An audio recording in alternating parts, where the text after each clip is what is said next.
வணக்கம் நேயர்களே. தேமுதிக சார்பில் தேர்தலில் போட்டியிட விரும்புவர்களுக்கான விருப்ப மனு கடந்த 24ஆம் தேதி முதல் சென்னை கோயம்பேட்டில் உள்ள தேமுதிக தலைமை அலுவலகத்தில் வழங்கப்பட்டு வருகிறது. இதுகுறித்து இன்றைய நிகழ்வுகள் நிகழ்ச்சியில் காணலாம். உலகின் மிகப்பெரிய ஜனநாயக நாடாக விளங்கும் இந்தியாவின் 17வது நாடாளுமன்ற தேர்தல் நடைபெற உள்ளது. இந்நிலையில் மக்களவை தேர்தலை முன்னிட்டு கூட்டணி குறித்து பேச்சுவார்த்தை நடத்த தேமுதிக சார்பில் அமைக்கப்பட்ட குழுவினருடன் தனது இல்லத்தில் கேப்டன் விஜயகாந்த் ஆலோசனை நடத்தினார். இந்த ஆலோசனை கூட்டத்தில் அவைத் தலைவர் டாக்டர் இளங்கோவன், கழக பொருளாளர் திருமதி பிரேமலதா விஜயகாந்த், கொள்கை பரப்பு செயலாளர் அழகாபுர மோகன்ராஜ், கழக துணை செயலாளர்கள் LK சுதேஷ், பார்த்த சாரதி, AS அக்பர் உள்ளிட்டோர் கலந்து கொண்டனர். தமிழ்நாடு மற்றும் புதுச்சேரி உள்ளிட்ட 40 நாடாளுமன்ற தொகுதிகளில் தேமுதிக சார்பில் போட்டியிட விரும்பும் அனைத்து நிர்வாகிகளுக்கும் கழக தொண்டர்களுக்கும் கடந்த 24ஆம் தேதி முதல் விருப்ப படிவம் விநியோகம் செய்யப்பட்டு வருகிறது. தேசிய முற்போக்கு திராவிட கழகத்தினுடைய நிறுவனத்தினுடைய ஆணைக்கிணங்க விருப்ப மனு பல்வேறு மாவட்டங்கள் வாங்கி கொண்டிருக்கின்ற நேரத்தில் எங்களுடைய சொந்த மாவட்டமாக விளங்கக்கூடிய சிவகங்கை மாவட்டத்திற்கு நான் விருப்ப மனுவை விரும்பி கொடுக்கின்றேன்.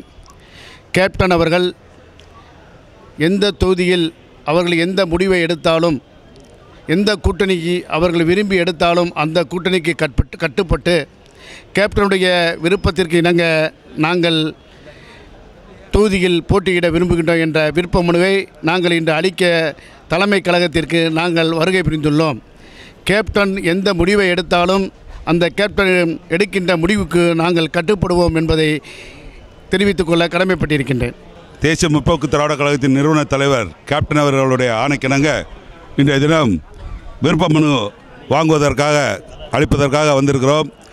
கேப்டன் சொல்லுகின்ற எந்த தொகுதியிலும் நின்று வெற்றி கனியை அவர் காலடியிலே சமர்ப்பிப்போம் என்ற உறுதியோடு இருக்கிறோம். அவர் எந்த கூட்டணி எடுத்தாலும் சரி, தனித்து நின்றாலும் சரி, தமிழகத்தின் எதிர்காலத்தை நிர்ணயம் செய்வது கேப்டன் கையிலே தான் இருக்கிறது என்பதை உறுதியாக நம்புகிறோம். ஆகவே கூட்டணியை பற்றி கவலைப்படாமல் கேப்டன் அறிவிக்கின்ற தொகுதியிலே அத்தனை பேர் நின்று வெற்றி பெறுவதற்கு பாடுபடுவோம் என்பதை சந்தோஷமாக தெரிவித்துக் கொள்கிறேன். இதனை தேமுதிக பொருளாளர் திருமதி பிரேமலதா விஜயகாந்த் வழங்கி தொடங்கி வைத்தார். அப்போது தேமுதிக துணை செயலாளர் LK சுதேஷ் விருப்ப மனுவை பெற்றுக் கொண்டார். இந்நிகழ்ச்சியில் துணை செயலாளர்கள் சுதேஷ், பார்த்த சாரதி, கொள்கை பரப்பு செயலாளர் அழகாபுர மோகன்ராஜ், அவைத் தலைவர் டாக்டர் இளங்கோவன் உள்ளிட்ட நிர்வாகிகள் கலந்து கொண்டனர். விருப்ப மனு கட்டணமாக ரூபாய் 20,000 தனி தொகுதிக்கான விருப்ப மனு கட்டணமாக ரூபாய் 10,000 செலுத்தி விருப்ப மனுக்களை பெற்றுக் கொள்ளலாம் என்று கேப்டன் விஜயகாந்த் தெரிவித்துள்ளார். மேலும் வரும் மார்ச் 6ஆம் தேதி மாலை 5 மணிக்குள் பூர்த்தி செய்த விண்ணப்பங்களை அளிக்க வேண்டும் எனவும் தலைமை கழகம் அறிவித்துள்ளது. தேசிய முற்போக்கு திராவிட நிறுவன தலைவர் கேப்டன் அவருடைய அறிவிப்புக்கிணங்க இன்று நடைபெற இருக்கின்ற பாராளுமன்ற தேர்தலுக்கான விருப்ப மனுக்களை பெறுகிறார்கள். இந்த வகையில் கடலூர் மாவட்டத்தில் இருக்கின்ற கடலூர் பாராளுமன்ற தொகுதிக்கும் சிதம்பரம் தனி தொகுதிக்கும் இன்று கடலூர் மாவட்டத்திலிருந்து விருப்ப மனுக்களை இங்கே அளித்தோம். இதுவரை கடலூர் தொகுதிக்கு கடலூர் மாவட்டத்தில் சார்பாக இதுவரை 10 பேருக்கு மேல் கொடுத்திருக்கிறார்கள். அந்த மாதிரி சிதம்பரம் தனி தொகுதிக்கும் இங்கே வழங்கியிருக்கிறார்கள். 6ஆம் தேதி வரை இன்னும் இங்கே இருக்க நேரம் இருக்கிறது. இன்னும் அதிகப்படியான பெயர்களை கடலூர் மாவட்டத்திலே கட்டி கொண்டிருக்கிறார்கள். கேப்டன் பெயருக்கு கட்டுகிறார்கள். அந்நியார் அவர்கள், குறிப்பாக அந்நியார் அவர்கள் கடலூர் தொகுதியிலே நிற்க வேண்டும் என்று அதிகப்படியான நபர்கள் கடலூருக்கு விருப்ப மனுக்களை கட்டி கொண்டிருக்கிறார்கள். வர இருக்கின்ற நாடாளுமன்ற தேர்தலில் கன்னியாகுமரி நாடாளுமன்றத்தில் போட்டியிடுவதற்காக மாநில பேரவையுடைய துணைத் தலைவராக இருக்கும் நான் இன்று தலைமை கழகத்தில் வந்து அன்னியின் திருக்கரங்களால் விருப்ப மனு பெற்றுள்ளேன். ஆனால் அந்த தேர்தல் என்பது கேப்டன் அவருடைய தலைமையிலும், அதேபோல கேப்டன் யாருக்கு ஆதரவு தெரிவிக்கிறாரோ அவர்கள் மட்டும்தான் மத்தியில் ஆட்சியில் வர முடியும் என்பது உறுதி. அதேபோல் தேசிய முற்போக்கு திராவிட கழகத்துடைய வாக்கு வங்கி என்பது என்றும் நிலையாக இருந்து கொண்டிருக்கிறது, அதேபோல் வளர்ந்து கொண்டிருக்கிறது. ஆகவே கேப்டனுடைய ஆதரவு இல்லாத ஒரு ஆட்சி மத்தியில் வர முடியாது என்பதை தெரிவித்துக் கொள்கிறேன். தேசிய முற்போக்கு திராவிட கழகம் தமிழகத்திலேயே இன்றைக்கு மூன்றாவது ஒரு பெரிய கட்சியாக இருந்து கொண்டிருக்கின்றது. தேசிய முற்போக்கு திராவிடர் கழகம் எந்த கட்சியினுடன் கூட்டணி வைக்கின்றதோ அதுதான் மத்தியிலே ஆட்சி அமைக்கும் என்பதில் எந்தவித மாற்று கருத்தும் இல்லை. இந்த தேசிய முற்போக்கு திராவிடர் கழகத்தினுடைய தொண்டர்கள் எல்லாம் இன்றைக்கு மிகவும் மகிழ்ச்சியோடு உற்சாகத்தோடு இருக்கின்றார்கள். தேசிய முற்போக்கு திராவிடர் கழகம் என்ன முடிவெடுக்கிறதோ அந்த முடிவுக்கு கட்டுப்படுவதற்கு தயார் நிலையில் இருந்து கொண்டிருக்கின்றார்கள். இன்றைய தினம் 40 தொகுதியிலேயும் வேட்புமனு தாக்கல் செய்யப்பட்டிருக்கின்றது. தேர்தலை சந்திப்பதற்கு தயார் நிலையிலே தேசிய முற்போக்கு திராவிடர் கழகத்தினுடைய தொண்டர்களும் மற்ற நிர்வாகிகளும் தயார் நிலையில் இருக்கிறார்கள். தமிழகத்திலே இது ஒரு அரசியல் மாற்றத்தை உருவாக்கும். தேசிய முற்போக்கு திராவிடர் கழகத்தினுடைய இன்னைக்கு தலைமை கழகத்திற்கு விருப்பமனு வாங்குறதுக்காக மறையிலிருந்து வந்திருக்கிறோம். தேசிய முற்போக்கு திராவிடர் கழகம் எப்போதும் எந்த தேர்தலை பார்த்து பயந்ததும் இல்லை, ஒளிஞ்சதும் இல்லை. எதிர்கொள்ளக்கூடிய கழகம்னா தேசிய முற்போக்கு திராவிடர் கழகம். வரக்கூடிய பாராளுமன்ற தேர்தலில் தேசிய முற்போக்கு திராவிடர் கழகத்தினுடைய நிறுவன தலைவர், நாளைய தமிழகத்தினுடைய முதல்வர் கேப்டன் அவர்கள் இந்த பாராளுமன்ற தேர்தலில் நல்ல ஒரு முடிவினை வெகு விரைவில் அறிவிக்க இருக்கின்றார்கள். அந்த அறிவிப்பினை நாங்கள் எதிர்பார்த்து கொண்டிருக்கின்றோம். இருந்தாலும் இல்லை என்றாலும் தேசிய முற்போக்கு திராவிடர் கழகம் கன்னியாகுமரி பாராளுமன்ற தொகுதியிலே போட்டியிடுகின்ற வண்ணம் எங்களுடைய களப்பணிகளை நாங்கள் வேகப்படுத்தி இருக்கின்றோம். நேற்றைய தினம் கூட ஊழியர் கூட்டங்களை நடத்திவிட்டு தான் இன்றைக்கு விருப்ப மனுவை பெறுவதற்கு வந்திருக்கின்றோம்.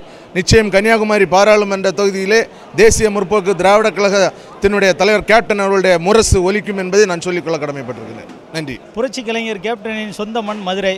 இந்த மதுரை தொகுதியில் நாங்கள் அந்நியாரை வேட்பாளராக களமிறக்கி அந்நியாரை முழுவீச்சில் அனைத்து மாவட்ட கழக நிர்வாகிகளும் முழு ஒத்துழைப்புடன் அவங்களுக்கு உழைத்து அந்நியார் அவர்களை மதுரை மண்ணுக்கு ஒரு வெற்றி வாய்ப்பை கிடைக்க செய்து மதுரையிலிருந்து ஒரு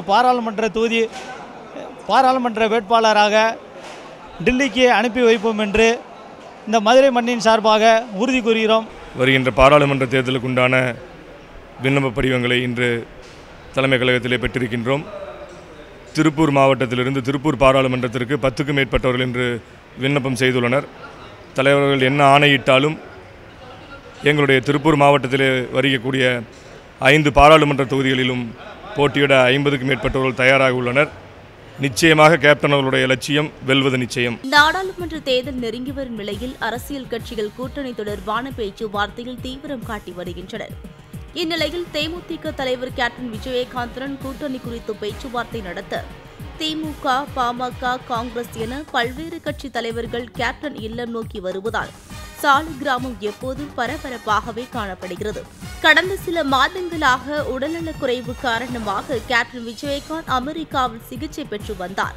அதனால் கட்சி பொறுப்புகளை அவரால் கவனிக்க முடியாததால் அவரது மனைவி திருமதி பிரேமலதா விஜயகாந்துக்கு தேமுதிக பொருளாளர் பதவி வழங்கப்பட்டது.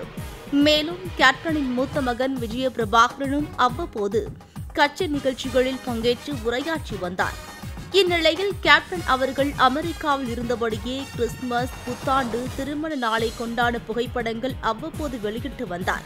பின்னர் கேப்டன் விஜயகாந்த் நன்கு உடல்நலம் பெற்று கடந்த 16ஆம் தேதி சென்னை திரும்பினார். அப்போது விமான நிலையத்தில் தொண்டர்கள் உற்சாக வரவேற்பு அளித்தனர். இந்த நிலையில் நாடாளுமன்ற தேர்தல் கூட்டணி குறித்த பல அரசியல் கட்சி தலைவர்கள் கேப்டன் விஜயகாந்துடன் பேச்சுவார்த்தை நடத்தி வருகின்றனர். முன்னதாக கடந்த 21ஆம் தேதி தேமுதிக தலைவர் கேப்டன் விஜயகாந்தை சென்னை விருகம்பாக்கத்தில் உள்ள அவரது இல்லத்திற்கு சென்ற காங்கிரஸ் கட்சியின் மூத்த தலைவர் திருநாவுக்கரசர் நலம் விசாரித்தார். சுமார் அரை மணி நேரம் நீடித்த சந்திப்புக்கு பிறகு செய்தியாளர்களிடம் பேசிய திருநாவுக்கரசர் விஜயகாந்தின் உடல்நலம் குறித்து விசாரித்ததோடு அரசியல் குறித்து பேசியதாகவும் தெரிவித்தார். இதேபோல் கடந்த 20ஆம் தேதி தேமுதிக தலைவர் கேப்டன் விஜயகாந்த் வீட்டிற்கு சென்ற மத்திய அமைச்சர் பியூஷ் கோயல் நலம் விசாரித்தார். அவருடன் மத்திய இணையமைச்சர் பொன் ராதாகிருஷ்ணன், தமிழக பாஜக பொறுப்பாளர் முரளிதர ராவ், தமிழக பாஜக தலைவர் தமிழிசை சவுந்தரராஜன் ஆகியோரும் உடன் இருந்தனர். பின்னர் கழக துணை செயலாளர் கே சுதீஷ், திருமதி பிரேமலதாவுடனும் பியூஷ் கோயல் ஆலோசனை நடத்தினார். அப்போது செய்தியாளர்களை சந்தித்த கோயல், விஜயகாந்த் எனது பழைய நண்பர் என்றும் அதிமுக கூட்டணியில் தேமுதிக இடம்பெறுவது குறித்த பேச்சுவார்த்தை நடத்தியதாகவும் தெரிவித்தார். இதேபோல் கடந்த 22ஆம் தேதி தேமுதிக தலைவர் கேப்டன் விஜயகாந்தை சென்னை விருகம்பாக்கத்தில் உள்ள அவரது வீட்டிற்கு திமுக தலைவர் மு.க. ஸ்டாலின் சந்தித்து உடல்நலம் குறித்து விசாரித்தார். பின்னர் கூட்டணி குறித்து பேசியதாக தெரிவிக்கப்பட்டது. பின்னர் செய்தியாளர்களை சந்தித்த ஸ்டாலின், கேப்டனின் உடல்நலம் விசாரிக்க வந்தேன் என்றும், நாங்கள் நீண்ட நாட்களாக நண்பர்களாக இருப்பவர்கள், கருணாநிதியிடமும் அளவு கடந்த பாசமும் பக்தியும் விஜயகாந்த் கொண்டிருந்தார். அமெரிக்காவிலிருந்து கருணாநிதி மறைவுக்கு இரங்கல் தெரிவித்து அவர் வெளியிட்ட வீடியோ இன்றும் நிழலாடுகிறது என்றும், சென்னை திரும்பியதும் நேரடியாக சமாதிக்கு சென்று அஞ்சலி செலுத்தினார் என்றும் தெரிவித்தார். கிருஷ்ணகிரி மாவட்டத்திலிருந்து நாங்கள் வரோம். கிருஷ்ணகிரி பாராளுமன்ற தொகுதிக்காக விருப்ப மனு கட்டுறதுக்காக கிருஷ்ணகிரி மாவட்டத்தை சேர்ந்த அனைத்து நிர்வாகிகளும் இதில் கலந்துட்டுருக்கிறோம். அனைவரும் விருப்ப மனு தாக்கல் செய்ய காத்துட்ருக்கிறோம். இன்று தமிழகம் எங்கும் மட்டுமில்லாமல் இந்தியாவே எதிர்பார்த்து கொண்டிருக்கிறது. தமிழ்நாட்டுடைய பாராளுமன்ற தேர்தல் கேப்டன் எந்த பக்கம் நிற்பாரோ அந்த பக்கம்தான் 40 தொகுதிகளும் வெற்றி பெறும் என்பதில் எந்த மாற்று கருத்தும் இல்லை. நான் சேலம் மேற்கு மாவட்ட ஒன்றிய கழகத்தோட செயலாளர், தேசிய முற்போக்கு திராவிட கழகத்தின் பொதுச் செயலாளர் கேப்டன் அவர்களின் ஆணைக்கிணங்க விருப்ப மனு எங்களுக்கு ஒன்றியத்தின் சார்பாக கட்டி சேலம் பாராளுமன்ற தொகுதிக்கு விருப்ப மனு கட்டி நாங்கள் இங்கே வந்திருக்கிறோம். அதன் அடிப்படையில் கேப்டன் அவர்கள் எவ்வாறு முடிவு எடுத்தாலும் அதை நாங்கள் கட்டிப்படுத்தி எங்கள் தொகுதி மக்களுக்கும் என் கட்சி வளர்ச்சியாக பாடுபட்டு பாராளுமன்ற தொகுதியை தேசிய முற்போக்கு திராவிட கோட்டையாக மாற்றுவோம் என்று வேண்டுகோளை எடுத்து விடைபெறுகிறேன். நன்றி, வணக்கம். இதேபோல் கடந்த 22ஆம் தேதி கேப்டன் விஜயகாந்தை சாலி கிராமத்தில் உள்ள அவரது இல்லத்தில் நடிகர் ரஜினிகாந்த் சந்தித்தார். அப்போது நாடாளுமன்ற தேர்தலில் போட்டியிடப் போவதில்லை என்றும், விஜயகாந்தின் உடல்நலம் குறித்து விசாரிக்க வந்ததாகவும் கூறினார். இதேபோல் சாலிகிராமம் இல்லத்தில் சமத்துவ மக்கள் கட்சியின் தலைவர் சரத்குமார் சந்தித்து பேசினார். பின்னர் செய்தியாளர்களிடம் பேசிய சரத்குமார், அரசியல் நிலவரம் குறித்து பேசியதாகவும் தன்னுடைய கருத்துக்களை கேப்டனிடம் தெரிவித்ததாகவும் கூறினார். எல்லாருக்கும் வணக்கம். என்னுடைய அன்பு சகோதரர், இனிய நண்பர் புரட்சி கலைஞர் அவர்களை சந்தித்து விட்டு வருகின்றேன். வந்ததுக்கு காரணம், முதல்ல நான் நியூயார்க்கே வரேன்னு சொல்லியிருந்தேன் சுதீஷ் அவர்கள்ட்ட. உடல்நலம் சரியில்லைன்னொன்னே நியூயார்க்கே நான் சாரை பார்க்கணும்னு சொல்லியிருந்தேன். நான் அங்கே வர வேண்டாம், நான் வந்தோடனே பார்த்துறேன்னு சொன்னாங்க. எனக்கு ஒரு வாரத்துக்கு முன்னாடி ஒரு டைம் கொடுத்துருந்தாங்க. அன்றைக்கி நான் ஒரு கல்லூரிக்கு நிகழ்ச்சிக்கு செல்ல இருந்ததால் அந்த பார்க்க முடியல. அதுக்கப்புறம் தொடர்ந்து நானும் பல நிகழ்ச்சிக்கு போக வேண்டிய சூழல் இருந்தாலும் அவர் பார்க்க முடியல. இன்றைக்கி காலையில் சார் இருப்பாங்கன்னொன்னே நேராக வந்துட்டேன். சார் எனக்கு ஒரு வெகு நாட்களுக்கு பிறகு அந்த 40 ஆண்டு கலை விழா நிகழ்ச்சிக்கு பிறகு உடல்நலம் இல்லைன்னொன்னே அன்றாட தினமும் நான் நல்லா குணமாகி வரணும்னு வேண்டிக்கல நானும் ஒருத்தேன். அதனால் என்னுடைய பழைய கால நினைவுகள் எல்லாம் என்றும் அவரிடம் இருக்குன்னு காலகட்டம் அவருக்கு உடனே பார்க்கணுன்ற ஆர்வம் இன்றைக்கி இருந்து நேராக வந்துட்டேன். நேற்று தான் ஊர்லேருந்து வந்தோடனே விஜய் சாரை பார்த்துட்டேன். நல்லா குணமாக நலமாக இருக்கிறது பார்க்கும்போது ரொம்ப சந்தோஷமாக இருக்குது, மகிழ்ச்சியாக இருக்குது. மீண்டும் வேகமாக துரிதமாக சுறுசுறுப்பாக இயங்கக்கூடிய வலிமை பொருந்தியவராக தெரிகிறார். அதுதான் எனக்கு ரொம்ப மகிழ்ச்சியாக இருக்குது. இதில் அவங்க 6ஆம் தேதி அறிவிக்கிறாங்க, நாங்கள் 5ஆம் தேதி அறிவிக்கிறோம். ஆமாம், அதாவது ஜென்ரலாக அரசியலை பற்றி பேசிகிட்டு இருந்தோம், அரசியல் நிலவரத்தை பற்றி பேசினோம். அவங்களுடைய கருத்துக்களையும் நான் கேட்டுக்கிட்டேன், என்னுடைய கருத்துக்களையும் நான் சொல்லியிருக்கேன். ஏன்னா முடிவெடுப்பது என்று சொல்வது விஜயகாந்த் சார் தான் முடிவெடுக்கணும். நான் என்னை பொறுத்தவரை என்னுடைய கருத்துக்கள், நான் என்னுடைய பார்வையில் இன்றைக்கி அரசியல் எப்படி இருக்கணுன்றது ஜென்ரலாக ஒரு ஜென்ரல் டிஸ்கஷன் சொல்லணும், ஒரு ஸ்பெசிஃபிக் டிஸ்கஷன் அப்படின்னு என்னால் சொல்ல முடியாது. பட் இன்னும் இருக்கின்ற நாட்டு நடப்பு எப்படி இருக்குன்றதை என் மனசுக்கு பட்டதை அவருக்கு நான் சொல்லியிருக்கேன். கூட்டணி அதெல்லாம் அவங்களுடைய இயக்கத்தின் சகோதரர்கள் என்ன சொல்கிறாங்க, முன்னோடிகள் என்ன சொல்கிறாங்க, அவங்க எடுக்க வேண்டிய முடிவு. அது நான் அவங்க முடிவில் நான் தலையிட வரல. இங்கே நான் ஜென்ரலாக பேச வந்தேன். அதே சமயத்தில் என்னுடைய கருத்துக்கள் எப்படி இருந்தால் நல்லா இருக்குன்ற என் கருத்துக்களை சொல்லியிருக்கேன். இப்படி அரசியல் கட்சி தலைவர்கள் ஒவ்வொருவராக தேமுதிக தலைவரை கேப்டனை சந்தித்து வருவதால் அவரின் சாலி கிராம இல்லம் எப்போதும் பரபரப்பாகவே காணப்படுகிறது. நடைபெற இருக்கின்ற 2019 பாராளுமன்ற தேர்தலில் போட்டியிடுவதற்கான விண்ணப்ப படிவங்கள் தலைமை கழகத்தில் விண்ணப்பித்துக் கொண்டிருக்கின்றனர். இன்றைய தினம் கழக இளைஞர் அணியின் சார்பில் இளைஞர் அணி நிர்வாகிகளாக நாங்கள் அனைவரும் மனு தாக்கல் செய்ய வருகை தந்திருக்கிறோம். இந்த மனு தாக்கலில் கழக தலைவர் எந்த கூட்டணியில் இருந்தாலும் அல்லது எங்களை சார்ந்தவர்களுக்கு வேட்பாளராக அறிவிக்கப்பட்டாலும் மாவட்ட செயலாளர்கள் அறிவிக்கப்பட்டாலும் இளைஞர் அணியின் சார்பில் அவர்களுடைய வெற்றிக்கு பாடுபடுவோம் என்பதை தருணத்தில் தெரிவித்துக் கொள்கிறேன். வருங்கால முதல்வர் இதய தெய்வம் கேப்டன் புரட்சி கலைஞர் அவர்களின் ஆணைக்கிணங்க திண்டுக்கல் மாவட்டம் சார்பிலே வருகின்ற பாராளுமன்ற தேர்தலின் விருப்ப மனு பெறுவதற்காக கிட்டத்தட்ட 25 பேர் இன்றைக்கு விருப்ப மனு பெற்றிருக்கின்றோம். நமது தலைவர் கேப்டன் அவர்கள் யாரை விரல் நீட்டி காட்டுகிறார்களோ அவர்களை வெற்றி பெறச் செய்து வெற்றிக்கனியை கேப்டன் காலில் சமர்ப்பிப்போம் என்பதை இந்த நேரத்தில் தெரிவித்துக் கொண்டு விடைபெறுகிறேன். நன்றி வணக்கம். இன்றைய தினம் 2019 பாராளுமன்ற தேர்தலுக்கு விருப்ப மனு வழங்க எங்களது இளைஞர் அணி சார்பில் நாங்கள் அனைவரும் இன்றைக்கி விருப்ப மனுக்களை அளிக்கின்றோம். வருகின்ற தேர்தலில் கேப்டன் ஆணையிட்டால் எந்த தொகுதியிலும் போட்டியிடுவோம். எந்த கூட்டணி இருந்தாலும் சரி இல்லாட்டும் சரி போட்டியிட்டு வெற்றிக்கனியை கேப்டன் காலில் சமர்ப்பிப்போம் என்ற உறுதியளிக்கிறேன். தேசிய முற்போக்கு திராவிட கழகத்தினுடைய நிறுவன தலைவர் கேப்டன் அவர்கள் ஆணைக்கிணங்க இன்றைய தினம் கிருஷ்ணகிரி மாவட்டத்திலிருந்து, குறிப்பாக ஒருங்கிணைந்த கிருஷ்ணகிரி மாவட்டத்திலிருந்து இன்றைக்கு பாராளுமன்ற தேர்தலில் விருப்ப மனுவை சமர்ப்பிக்க கிட்டத்தட்ட 50 பேர்கள் வந்துள்ளோம். எங்களுக்கு வாய்ப்பளித்தால் கிருஷ்ணகிரி பாராளுமன்ற தொகுதியை தேமுதிகவினுடைய கோட்டையாக மாற்றி கேப்டன் அவர்கள் காலடியில் சமர்ப்பிப்போம் என்பதை இத்தருணத்தில் தெரிவித்துக் கொள்கிறோம். வீழ்வது நாமாக இருந்தாலும் வாழ்வது கேப்டனாக இருக்கட்டும், தேமுதிக இருக்கட்டும். இதற்கிடையில் தமிழகம் முழுவதும் உள்ள கழக நிர்வாகிகள் விருப்ப மனுக்களை பெற்று பூர்த்தி செய்து கொடுத்து வருகின்றனர். மீண்டும் மற்றொரு நிகழ்ச்சியில் நாளை சந்திப்போம். நன்றி, வணக்கம்.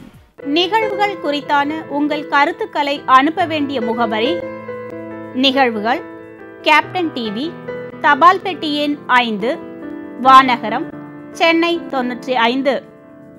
மின்னஞ்சல் news@captainmedia.in